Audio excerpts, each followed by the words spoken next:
Good afternoon, everybody. Welcome in and thank you so much for joining us. We're going to give folks a couple of minutes to join and take a virtual seat into our meeting space today. Again, thanks for being here. We'll start the webinar in just a second.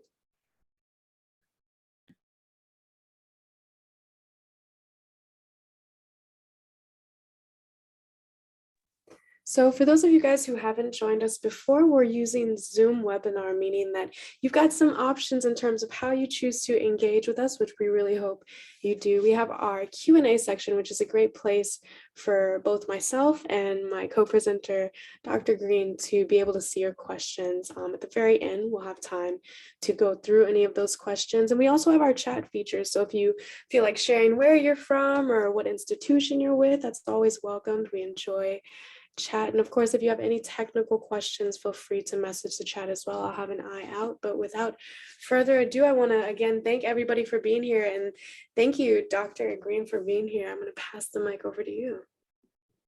Great. Thank you very much, Christina. Hello, everybody. Welcome. So good to be with you virtually today and to share a little bit about digital transformation, which I believe is the next frontier of SEM. We'll talk a little bit about why that is, why I think that today.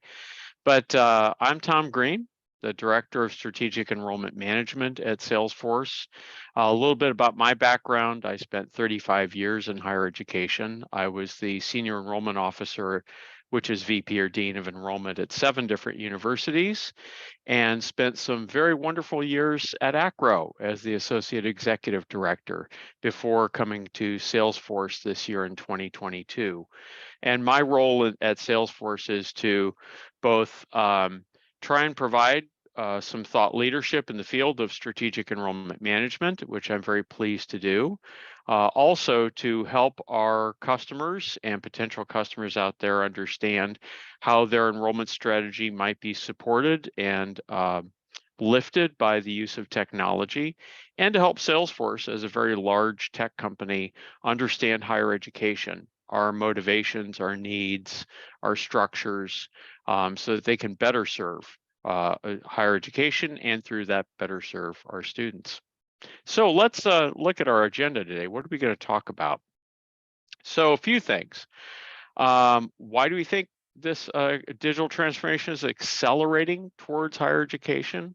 What do we mean by that when we say digital transformation and digital maturity? I'm going to define some terms in relationship to higher ed and strategic enrollment management. I want to talk just a little bit about data and different ways of thinking about data today that I think are really key and very, very important to this conversation. And then I want to propose and show you something that I've been working on developing here at Salesforce, which is a model for digital transformation, strategic enrollment management, and 3 elements of that. We'll just kind of touch on very high levels of those things with it. And I certainly hope that you will jump in with questions. We'll have some time for discussion as well toward the end of this. So let's dive in. So, let's start off with the why. Why is this happening? Probably the biggest thing that we are constantly trying to keep up with is the expectation that we are going to be like all of those other digital experiences that people have out there. I remember many years ago, faculty would be up in arms. It's like, gosh, I can check my bank balance when I'm in a study abroad trip in Vienna with students, but I can't get an accurate class list right today. And they were just frustrated that, higher ed was behind in their perceptions of technology. So we continue to face that today, but increasingly the students, staff and faculty, right, are now this digital generation as well, have these expectations that they can do everything on their phone or a tablet, but really that they have access to what they need. It's simple, right? Transactions are simple. Purchasing things are simple. Communication is simple. They can communicate through all sorts of platforms with all kinds of people, but very, very simply. And they can have that very connected experience by just using a handheld device. And so we're striving and constantly striving to achieve that expectation. And I would say, our ideal, of course, is to exceed that expectation, but really hard to do that when your competitors have so many more resources available to make that experience happen. Think Disney, think Netflix, Amazon, those type of experiences that our students, staff, and faculty come to us with, and hold that up as the litmus test as to whether or not we'll be able to do that for them. And if we don't, then they have this perception that we're antiquated, we're frustrating, it takes too long. They can't figure out why it takes so much time or why it's so hard to execute something. And then I want to talk a little bit about just the pandemic and what we've just come through as something that exposed a lot of holes. And in thinking about that, it's really important to consider this as a trajectory, as a process, as something we are going through and working toward. And I'm going to talk a little bit in just a few minutes about that. And give some examples of how we've been doing that over the years in SEM. But that when the pandemic hit, and not only our students were learning online, our faculty were teaching online, but everybody was trying to serve students and do processing online, virtually, working from home. It just it's shown a spotlight right on all those places where we hadn't quite gotten there in becoming really a digital way of doing things. And so great, we made it, right? And we did this big leap and jumped over that and found ways to get through, and just really exhibited a tremendous amount of resilience in higher education to be able to make that transformation so quickly. And then also just it went back and forth and back and forth. In person, are we going to be back in class? What are we going to do? Registrars were going nuts trying to figure out what a course schedule looked like. And that was an amazing and stressful period where people did it. But what we also did is we put band-aids over a lot of things. We're like, hey, this will work. Let's make it work. And so we put a lot of band-aids or Scotch tape on where we needed a lot bigger patch with it. And now we need to really step back and look at that and say, okay, we realized we patched it, but how are we really going to look at this in the broader picture? And that requires a more strategic approach to digital transformation, not a tactical one or a patch job one, but really thinking this bigger picture. What does the student experience look like when we are really working in this 21st century environment?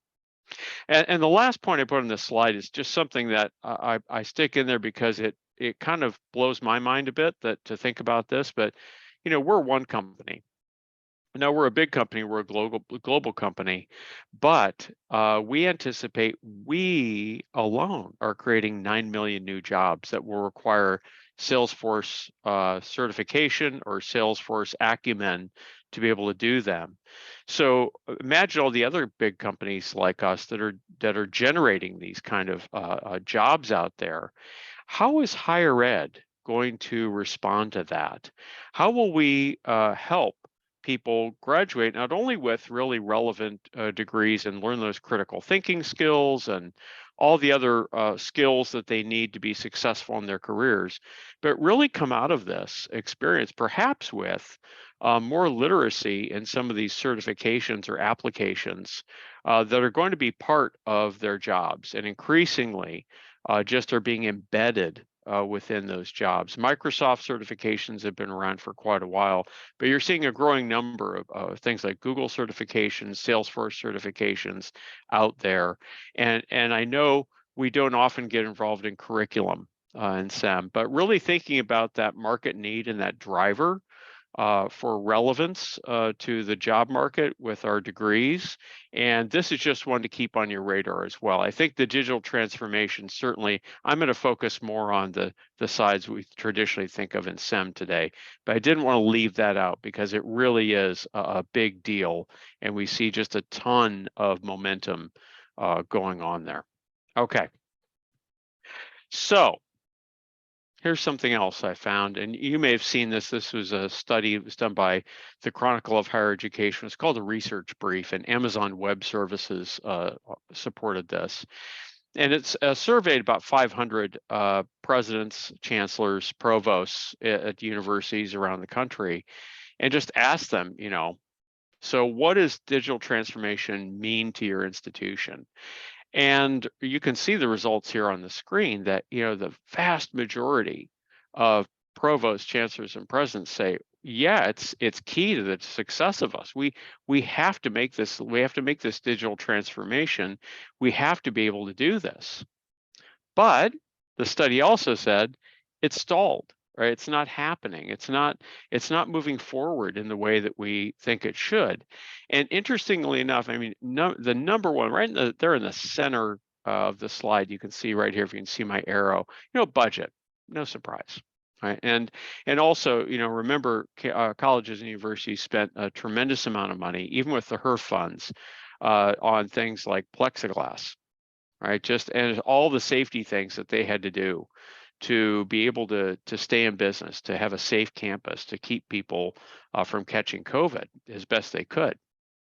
So that alone, there's a ton of deferred maintenance out there that's coming due on campus buildings, and that's another part of it. So, there are a lot of hungry mouths to feed with resources, and so not surprising that budget would be there. I wasn't surprised at all.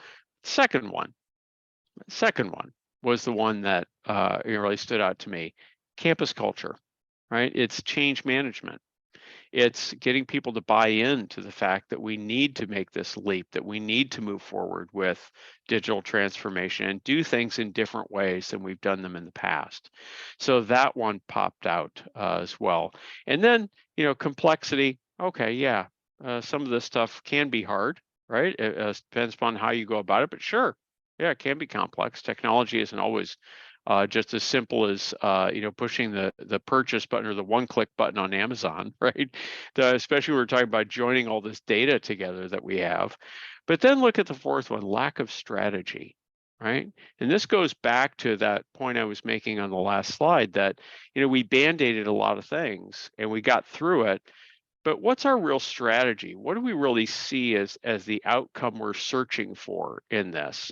What do we want it to look like in the future? And that really spurred a lot of my thinking in this model about digital maturity, that if we say we want to get towards something, what's the something look like? And what is that? Now, on the third panel here, some interesting points here. So who's leading this on the campus? And, the CIO, Chief Information Officer, CTO, Chief Technology Information Officer. Okay, I mean, you can see how that's, an interesting part. But where are the student affairs folks? Where are the enrollment managers in this? This leader, there's a lot of leadership that's going to have to happen in order to make this work. And oftentimes, one of the big faux pas about technology is that it isn't solicited through and to the people who are going to have to use it. And when that happens, and technology gets kind of pushed at you, or here's the technology we're going to get and you're going to use it type of thing, that can not only create resistance, but also it might not meet the needs of the people who really are going to have to do the work. And so we have an opportunity right now as enrollment managers to step in here and say, let's drive strategy. And let's figure out how our enrollment strategy can help us drive digital transformation. How can our student success strategy help drive digital transformation to create the kind of student experience and the connectivity and the engagement that we think our students need in order to help us be successful as an institution in the 21st century?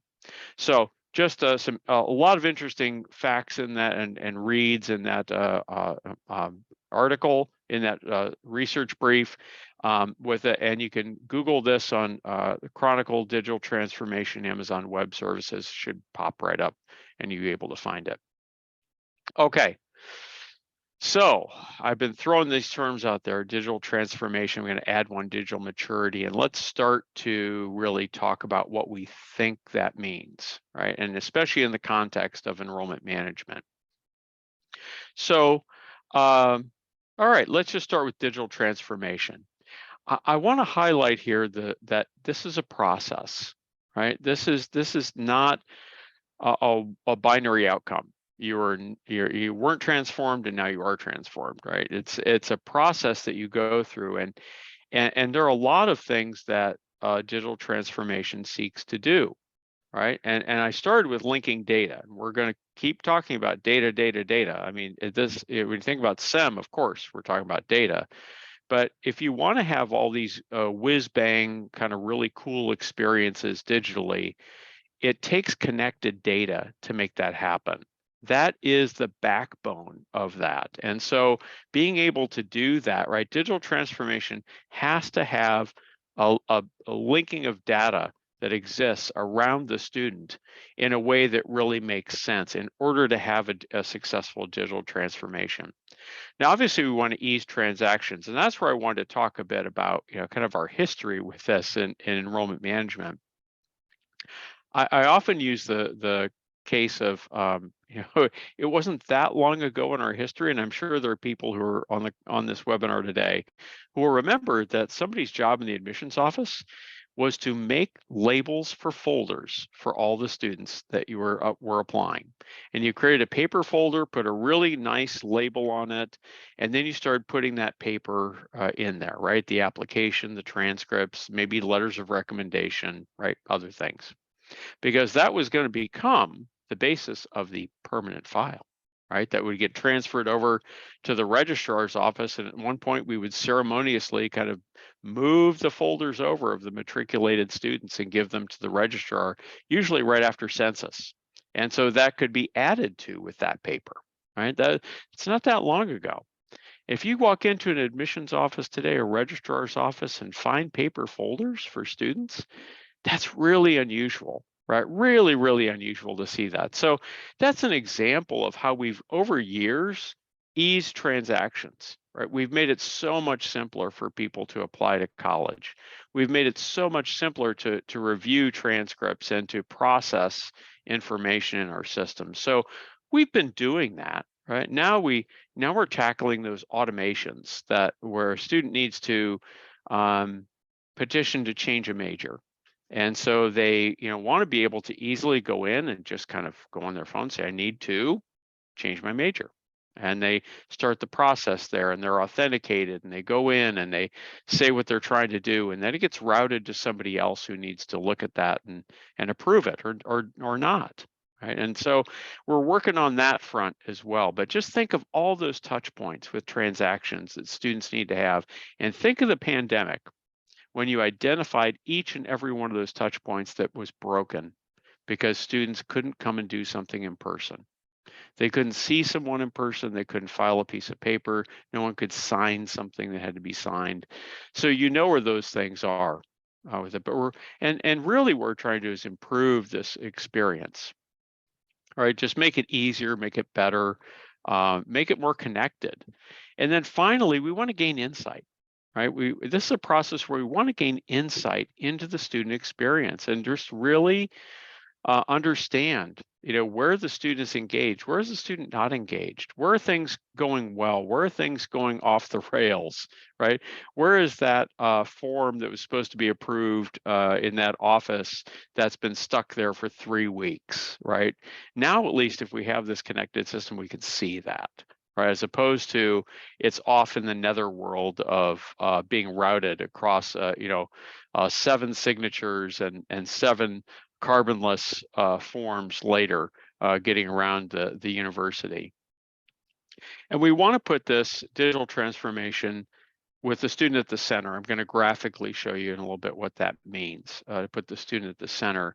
There will be benefits to this for faculty and staff, but we want to remember that we're trying to improve the student experience first. And when we do that, the benefits that flow from that to make it possible for that experience to be better will actually appear with faculty, staff, and administrators. You will see those things, you'll get those benefits, but student-centric in its transformation. That's a very much a higher ed way that digital transformation is happening. So this term digital maturity means really like how far along are you on this path, right? How well have you done so far? Where do you have successes? Where do you have gaps that need to be brought up yet with it? That's that level of maturity that you have, and I say the level to which an institution embraces digital transformation, right? That's that culture part, or the amount of pushback that might be. There's the opposite, I guess, of the embrace of this, and then the implementation of a digital first approach. And so let's define that too. What's a digital first approach to transformation? And digital maturity, I believe, has to be tied to strategic initiatives of the institution, enrollment initiatives, academic initiatives, other initiatives for the institution. If you're not doing that, it's not a strategic. It's a very, very tactical, haphazard approach to it. You really have to look at it through these transformation initiatives. And there are some universities out there that have really taken that approach, and it's been tremendously successful as a way to think about prioritization of this process as well. Prioritization of your maturity in ways that have the greatest impact for the student, for everyone else. When I say digital first, what does that mean, right? What do I mean by digital first? So to just think kind of flipping the script, right? We have been about this with computers for a long time now. Computers have been with us for most of our careers, and so with that, the computer was a place we put information, but the paper file was the record, right? That was the in-person instruction was the mode of instruction, and the computer was there to be a resource to support that initiative. And over time, we've kind of started to kind of pivot around a little bit and see the computer as the source of record.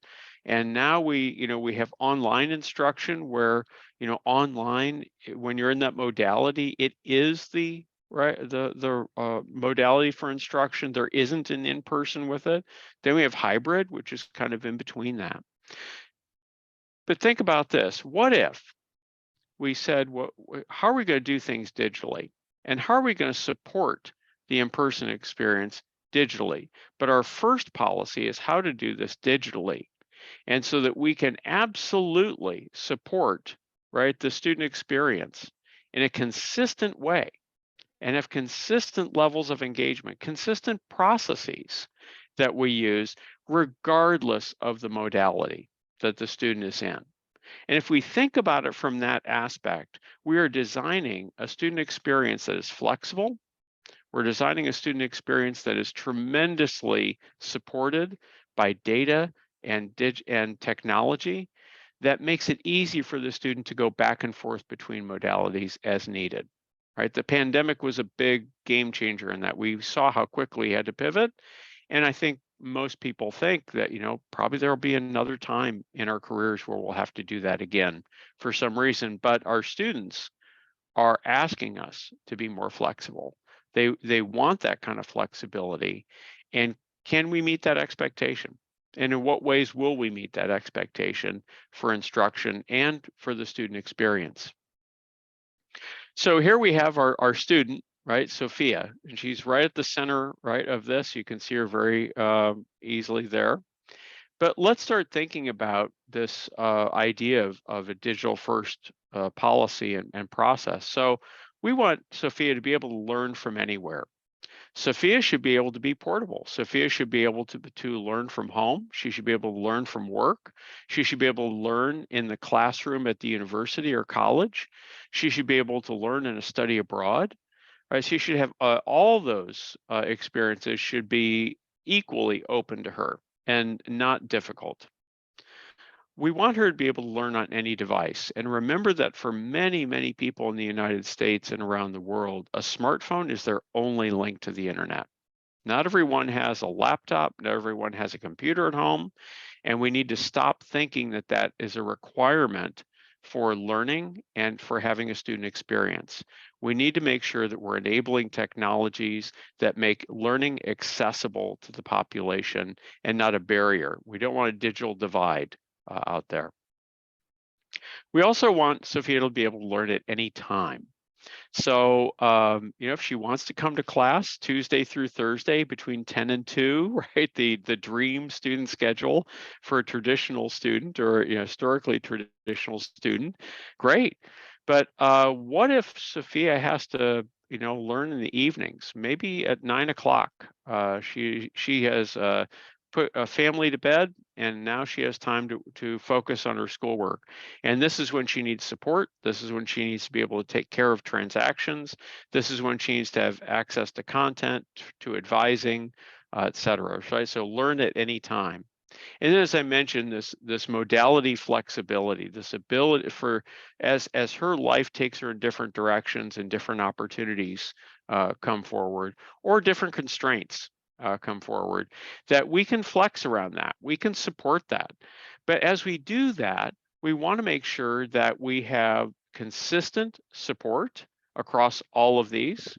We have consistent policies around these. There aren't different policies for what you need to do if you need to change your major and you're an online student versus a hybrid student versus an in-person student. We need to make sure that experiences are equally supported, that we don't weight too heavily on one and not on the other, that we realize the student needs to have an outstanding student experience regardless of that modality and across those modalities as she moves between them, and allow her to move between them and have really rich student experiences across those, not thin at some times and really thick at others. And we want that engagement to be fantastic. We want Sophia to engage with her professors, with other students. We want her to engage with staff and faculty, our administrators, when she needs to take care of something, or if she needs a mentor, that type of thing. We want that to really be, rich for regardless of that. And we want all of these to be equally connected. We want them to make sense and be very, very holistic for her as she has this educational and student experience. Okay, so that's a little bit of the graphic. Let me show you a little bit. If we put Sophia back at the center here in this next one, this is a Salesforce view of it, and how do we as a company see this kind of being connected? And so we start, if you will, down here at the lower right part of this in this 360, when the student begins her journey in higher education. Maybe she's a dual enrollment student. Maybe she's looking on the website. Maybe she's just met someone at a college fair, wherever it may be. Maybe she's been out of education for years and she needs to get back in. And someone at work mentions to her that Connected University is a great place to study. So we start her journey there. And of course, right, we want her to have a rich student life, whatever that means for her. As an adult learner, as an 18-year-old straight from high school looking for the big student experience, we want that to be rich, but we want it to have resources and have engagement and have student life regardless of what modality or how she chooses to engage with us. And then, of course, we've got all these ways in which we can engage with her. One of the things that I think helps so much today with our students and their flexibility are things like chatbots, because an adult learner, especially one with a family, often has to take care of business and ask questions at 9 or 10 o'clock at night. And our offices are closed. We're not trying to staff the phones at 9 or 10 o'clock at night to answer those questions, but we want to have rich information and really intelligent information. So a chatbot with really good IA, right, or AI, sorry, AI out there that can really learn and get better and give better answers all the time is really kind of I think a necessary tool in this with it. And allow Sophia to engage with us however it makes sense for her. If she needs to text somebody, or if she wants to, go in the knowledge center in the chat bot and get information, great. And if somebody needs to get back with her to make sure it's really smooth, right? To make sure that person gets it right away, and the next day maybe they're texting back to really answer that detailed financial aid question that's so hard to get the nuances of in any kind of information center. What about advising, right? How about letting Sophia choose, right, when and how she wants to be advised? I was talking with a colleague of mine and up in New York City, and in the pandemic, their graduate programs went, virtual, had to, but their advising for those students was in person. And what wound up was that some of their students had to face an hour and a half commute on the subway for a 30-minute advising appointment in person. I mean, just when you hear that, just sounds so ridiculous, right? To expect a student to have the one thing they need to do to come in person and do that. So how about a virtual advising session? But also let's, just link right into the schedule for that advisor and say, when's that advisor available to speak with you? And how do you want to do it? In person, if you're going to be on campus, great. You want to do an in-person session. You want to do it virtually? Fine. Easy to do that. And then allow the student to say, this is about that chemistry class that I'm taking. I've got some questions about maybe how to navigate some challenges I'm having with the chemistry class, or whatever it may be. If they need to talk to the financial aid team, make it just as seamless, just as easy from the same point to be able to say, my question's about financial aid. Let me reach out to that team and schedule a 15-minute conversation with a question I have. And also just get out of the email back and forth. Case management. Allow the learner, Sophia, to be able to put in a case and say, hey, I'm having problems with my loans. I don't understand this. Can somebody help me with it? And instead of having that constant back and forth with email, but using a case management approach to be able to streamline that for her and for the staff. I mean, the amount of saved time just in not having to chase down multiple emails, calls, from students who aren't really getting the answer they wanted or needed in a timely manner. And so they keep asking again and keep coming back and contacting us again, is so frustrating for the student and for staff. And then, of course, going around the horn here to career services, right? And then the co-curriculum, the experience outside the classroom, and then to, of course, when Sophia is successful. She's a graduate, she's out there. And then of course, what do? We're going to turn around and ask her for money, right? And engagement with that. That's what we do in higher ed. But that's what we see as kind of this visual, if you will, of what this experience looks like. The student in the center, the data and the services are surrounding her. Now, if we think about what kind of data we're going to be gathering, this is just a very high level view of that. And so we look at this and we can see kind of the student life cycle, or the student experience here. And on the left side of this screen is that pre-enrollment cycle, right? We're starting to encounter the student and create data in our systems because we've now had some contact with the student, know about that student, however they may be coming into us through it. And then that data gets richer and richer and richer. And so we're collecting, metrics. How many of our dual enrollment students became applicants? How many of our dual enrollment students enrolled? Those type of things. How many of our inquiries became applicants? How many of our applicants were admitted? How many of our admits, right, committed to us or enrolled directly, depending upon our institutional type in the process? So, those are normal kind of metrics that we use to measure that student experience. And then, of course, once they make the transition and matriculate to the institution, now they're on a pathway towards a credential, a degree or certificate that they may be working on. So we start to measure their persistence over time. Do they come back for 1 term, 1 year, 2 years, 3 years, right? Do they get that credential or a credential before leaving us? So those are the high level areas, and that's not insignificant, the amount of data that we're collecting, but there are hundreds more data points out there in this entire journey, pre-enrollment and post-enrollment. Lagging indicators and leading indicators, 2 terms that are really important to understand and to think about in this journey. So lagging indicators is where we have spent our time in higher ed trying to get better at SEM. Either it's because we've analyzed, how'd we do? We bought a list of names, and how many of those names actually became inquiries? How many of those names became students at our institution? So we're analyzing that past performance as a way that we can plan for the future. Same with student success. We look at, how did our students do? Who was successful?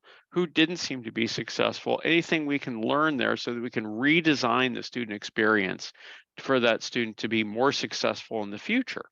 Well, that's great. Those are really important things to do. It helps us create better new student open houses. It helps us better make communications with prospective students, helps us design more support systems for students so that as they are going through their educational journey with us, we have the right things in place to make sure that we can really support our students. Great. But look at leading indicators. Leading indicators say what's happening right now, right? To whom is this happening?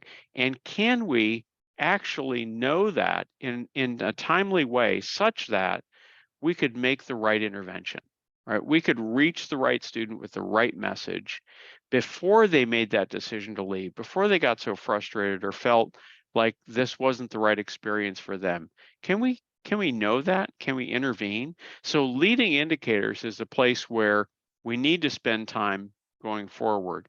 It's not that lagging indicators aren't important. They are still important in the future of higher education, but we need to pay attention and create ways in which we can gather and utilize leading indicators so that in real time we can make that difference and doing it in a very intelligent way, not in this kind of invitational approach that we have in higher ed, which is that if I'm teaching a course and a student is struggling with writing, I say, hey, you should think about going to the writing center. They could really help you with your papers. So I really recommend you go to the writing center and get some help there. And the student goes, oh, okay, thank you. Yeah, I appreciate that. I'll go do that. Does the student go? Do we know? And does the writing improve as a result? Right? We got to connect those data together. We have to be able to connect that experience to knowing that that student needs that experience, to actually having the experience or not having the experience, and then what are the outcomes? What's the efficacy of that recommendation and that experience to improve writing? And there's so many ways, so many points and times, those touch points, those real moments when students may be seeing us as being very supportive and very helpful, or they see themselves in a hopeless situation where they just don't feel like they should continue, that the return on their effort, their time, their dollars is really worth it. So we have to get those attenuators up and create ways in which we can know when those things are happening with our students in real time. So this is the SEM digital maturity model.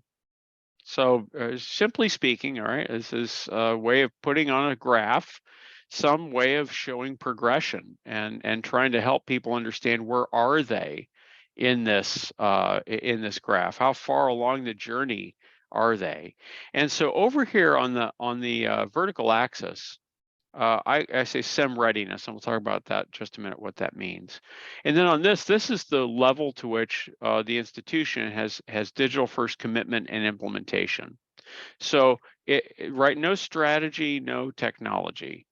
You want to make sure that you're being very strategic. Technology costs a lot of money. It takes a lot of time and resources to really make it work well and thoughtfully and have it benefit students, staff, administrators, faculty, all that. So you need to have a strategy behind it. Why are we buying this technology? What do we want it to do for us? If you start with that, you'll likely pick the right technology. If you don't start with that, everything looks amazing, right? Everything looks fantastic and it will just be great, right? For you to do everything. So when we think of these labels, I've used labels that others have used in discussing digital maturity. So I took those from others, trying to be consistent in the way we talk about digital maturity across different fields. But passive or reactive is essentially in a state of, we really don't have a strategy and we really don't do much other than receive the students who come to us and try to serve them. Right. So that's, if you think about that, that's the starting point for this. And there are institutions at that starting point. That's okay. Lots of room to grow. Most institutions are somewhere along this track, right? Developing, digitized, or connected. And what do those mean? Well, developing is pretty simple to understand. They're not here, right? And they're kind of early on the journey. They're doing some things, they're working on it, they're trying to get better at it.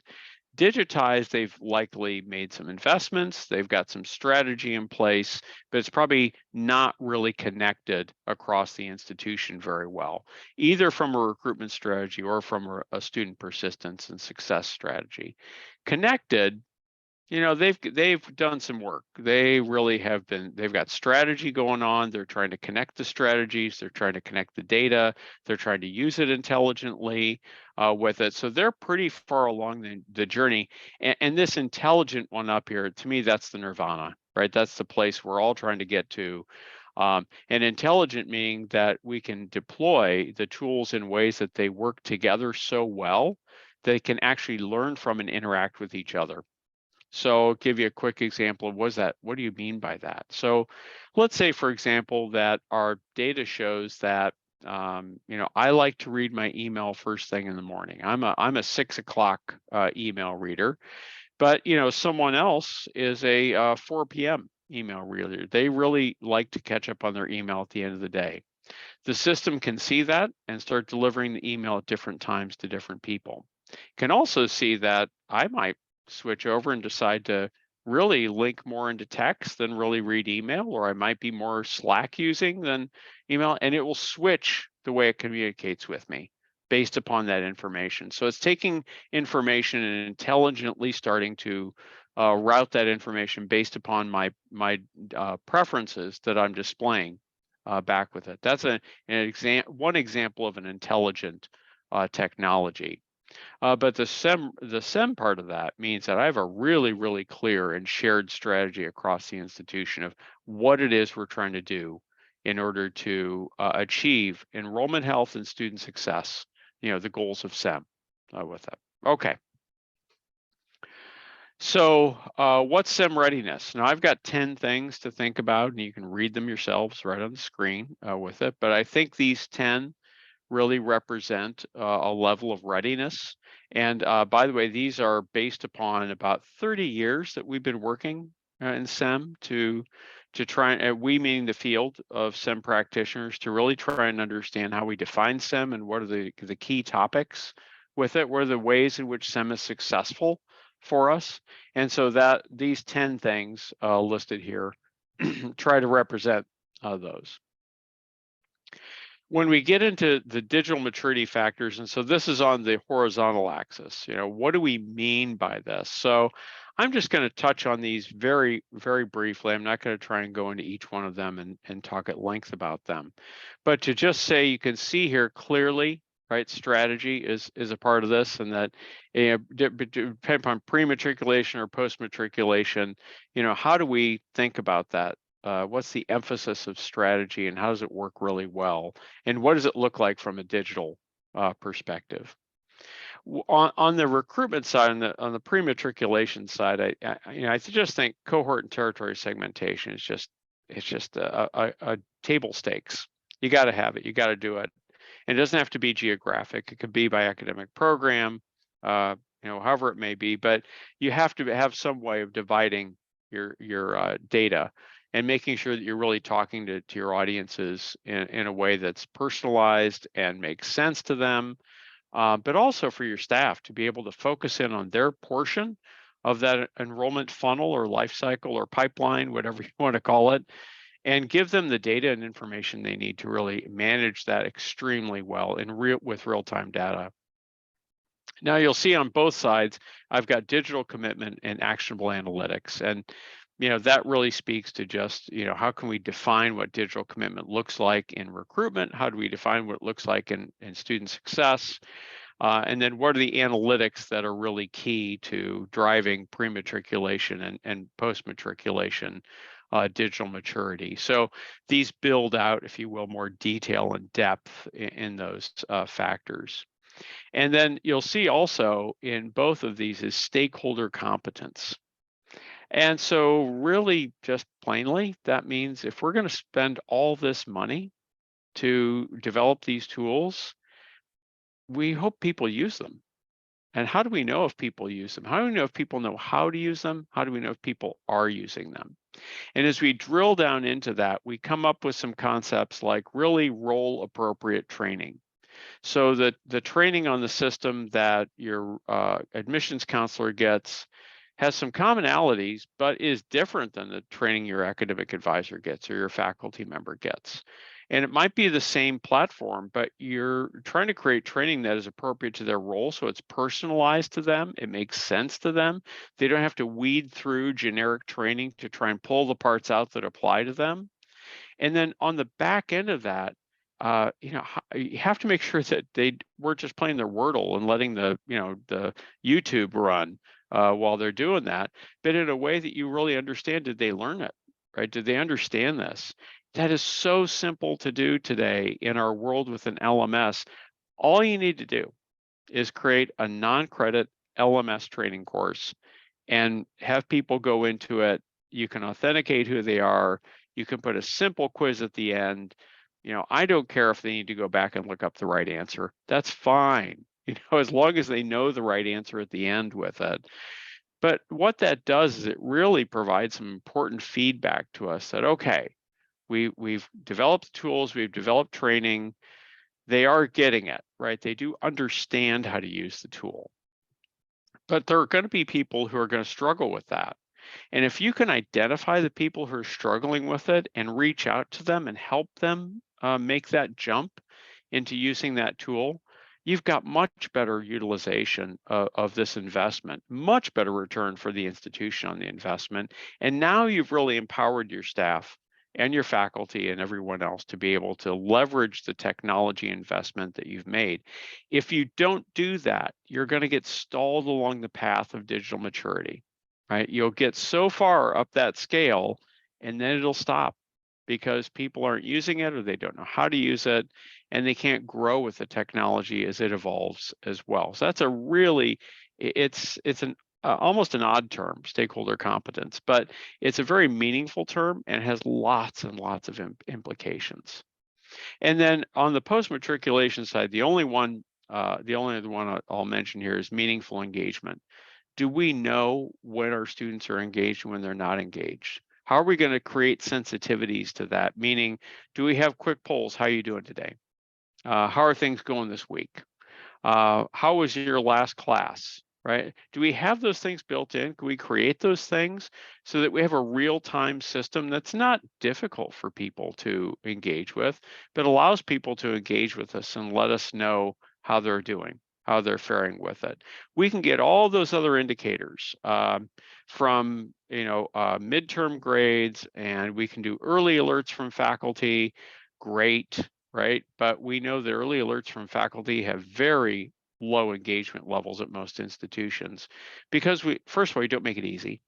And secondly, it's an effort, right, on the faculty members' part. And a certain number of them will do it. A certain number of them will just do something verbally with the student that doesn't become data that we can really use. Okay.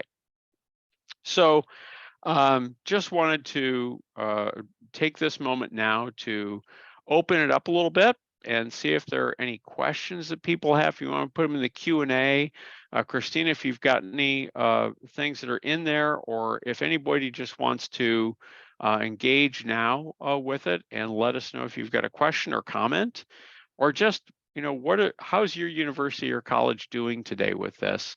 What are your successes and what are some of your challenges? What questions might you have? Let's open it up. Awesome. And Tom, thank you. I am not seeing any questions in the Q&A or the chat right now, but again, as Tom said, it's a great opportunity to come off your mic and have a discussion about what you guys are doing at your respective institutions. Who wants to be bold?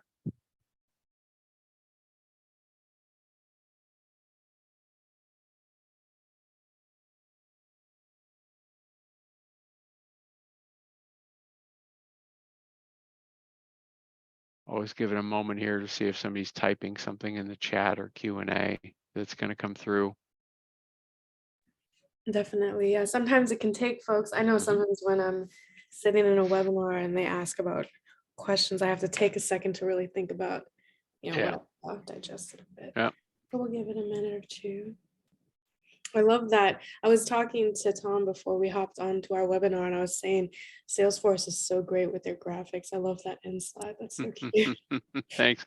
And behind me, right, I am sitting here in the cabin, right, with virtually, right, with Cody, who's the bear, and Cloudy, who's the goat. Oh, Those are that's so the, sweet. oh, they all have names. Yeah. That's There's a awesome. new one. It's a rabbit. It's called Genie. Oh my So goodness. yeah, That's super cute. I like the yeah. bear. Thanks. Oh yeah, bear's a favorite of a lot of people. That's cool. Cody's a very big crowd pleaser, and our Okay. original mascot was Astro. He was Okay, the first one. Yeah. good to know. And Amy, I just saw your question pop into the chat. Thanks for asking. She's asking, how might you create a data point for an in-person interaction if there isn't a campus-wide reporting system or DMS? Okay. So great question with that. So let's say that I'm imagining this kind of scenario where someone comes up to me and says, "Hey, I'm having a problem with my roommate, my student loan, my faculty member," right? And so that, right, you have that um, interaction, and then you don't stop and go, hold it, let me get up my notepad here and in the computer and do this, right? You're going to have that real-time interaction with someone. What's really important is to get back in right away into and make it really easy for staff to do that, to be able to get back into a CRM or a system and be able to find that student right away and get that note in there. And that sounds like, oh gee, that sounds cumbersome or it's a bit of work, but what's really really important about that is that likely somebody else is going to have to encounter that same situation, that same student with it. And this idea of having the notes visible with appropriate restrictions, right? We want to make sure that you don't inappropriately share information, but to make sure that people can see those notes are so important. So I think the thing that makes it easy is when you just have to go into one system to do that. I think then that makes it hard is when it's like, oh, well, that's over in this system. We keep that in advisor notes, but we keep this other information on financial aid over in financial aid notes. And we keep, so, I think that's really important to create that data point where your staff really know how to go in and make that quick comment so that they can really see that. It's not well, I'd say it's kind of standard to do that when you've got like a phone bank or people answering on the phones. It's not as common when people are doing it in person. So it's really just kind of doing that training and then reinforcing that training and practice with it to get it. I've run several one-stop shops over the years, and we used to do that. We used to say, hey, take a step back, take a just 30 seconds and go in and make the comments on that record. Make sure you close that record before you go to the next student in line, because that way you're really capturing that data and you're not trying to rely on doing it 3 hours later when you have a break or have time to do it. It's a great question. Yeah, wonderful. Awesome. Thank you. And I'm seeing another question come in from an anonymous attendee. What are some other ways to learn more about admission and recruitment strategies? What are some good starting strategies or Oh, technology to use for low budget admissions tracking? well, that's what a great segue that is. I'll tell you, thank you so much, because I want to make sure and put up a few things here. ACRO has so many resources on this, and so when we think about what kind of technologies are out there and available for tracking and just kind of knowing what's going on for admissions and recruitment, you're probably talking mainly about the CRM world, because that's our we call it a system of engagement, right? That's the way we track and understand and see the whole experience for that student in one place. That's what a CRM should be doing for you, is really tying together the way they're responding or not responding to emails or texts, the way they're on your website, the way they're engaging with you in social media. All of those things have to be cohesive, and you want to be able to track that in real time. And then add to that the interactions people have with them when they're on campus for a campus tour, for an open house, a meeting with an advisor about perhaps coming into that program in electrical engineering. You want all of that to be in one place. That's what a CRM really does. So I will say, adding on to this, ACRO has a technology conference, a transfer tech conference in the summer. It was virtual this year. It's been in person at some years, but at most of the major conferences, you're going to find a number of folks out there that you can go and just talk to. The exhibit hall is a great place to just, if you know what you're looking for, if you know you're looking for an admission CRM, you can go and talk to 7 or 8 companies in one afternoon, and really kind of see what the various options are there for you. But certainly an ACRO meeting's, an in-person meeting's a really great way to be able to do that. Coming up, right, we have ACRO SEM in Toronto, November 13th and 16th. If you've never been to ACRO SEM, it's an amazing, amazing event. It's over 30 years old now, and it just really is probably the best gathering of thought leaders on SEM in the world that I've ever seen and been to in my career. I'm just noting some blogs here that I've been doing through ACRO Connect, which is another great place to find information. I did one in August, the future of SEM is digital. I wrote it, and it'll be out, I believe, next week in Connect, transformation and maturity. And in November, I will dive deep into those 5 factors that I talked about today for maturity and in pre-matriculation, post-matriculation. Just also highlighting, we've got a couple of resources that are free from Salesforce. If you want to just Google these out there, I wrote both of these. One is a blog post, the 5 ways that data can drive enrollment outcomes. And then there's an ebook you can get as well, connecting the dots and data to improve student success. So hopefully those are a few resources out there to help you with it. But please make sure and look at the ACRO website, go to the ACRO bookstore, and you can see all the various resources, webinars, etc., that ACRO has for you. So, and if I can be of any help whatsoever, there is my email address. So please don't hesitate to reach out to me. And I am pleased to just answer a question or chat with anyone if I can be at all of a resource of service to you. Great. So I just want to say thank you. At Salesforce, one of our core tenets is gratitude. And we really make sure to say thank you to everybody, not just a gratuitous thank you at the end, but you took time today out of your busy schedules to spend time with me. And I really appreciate that. I value that. And thank you also for everything you do for your institutions and especially for students. It was a pleasure to be with you today, and I wish you the best of success in everything you do in enrollment in the future. Well, thank you so much, Tom. It's always a pleasure to have you with us, and we really appreciate you appreciating us and your time and energy and putting together this presentation and doing such a great job presenting. And again, to those attending our session, thank you so much again, as Tom stated, for your time and your engagement this afternoon. And without further ado, I think we can give people 2 minutes back in their afternoon. Found time. But thank you so much, and we'll see you guys all at the next webinar. Take care.